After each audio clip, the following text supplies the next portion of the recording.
I want to tell you a story about what I consider to be the most important artifact we have at the cathedral.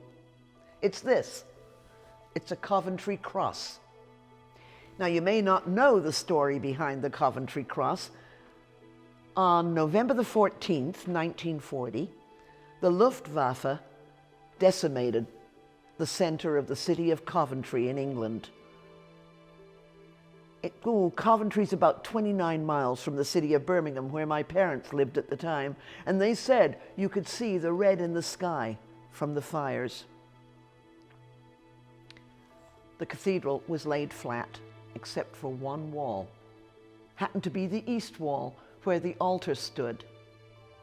Once the smoke had cleared, the dean of the day had engraved on that one wall, in giant letters, the word "Forgive." The people of Coventry were not happy, and they weren't about to forgive the people who had destroyed their beloved medieval cathedral. When the rubble stopped smoking and burning, they went through and they picked out the medieval nails that had been used in the construction of the original cathedral back in the 13th or 14th century. These nails are 800 years old. They made plaques of the nails in the form of a cross, and anywhere that a dignitary from Coventry Cathedral went within the Anglican Communion, he carried with him one of these plaques, and it was presented to the dean of the cathedral in the diocese he was visiting. The story doesn't end there.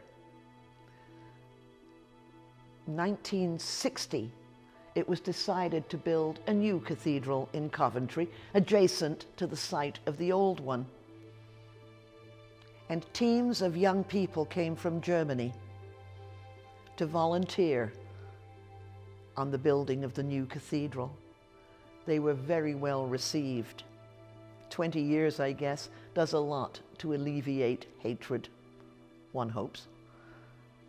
And so for me, this cross represents what the church stands for. It stands for repentance, forgiveness, and reconciliation.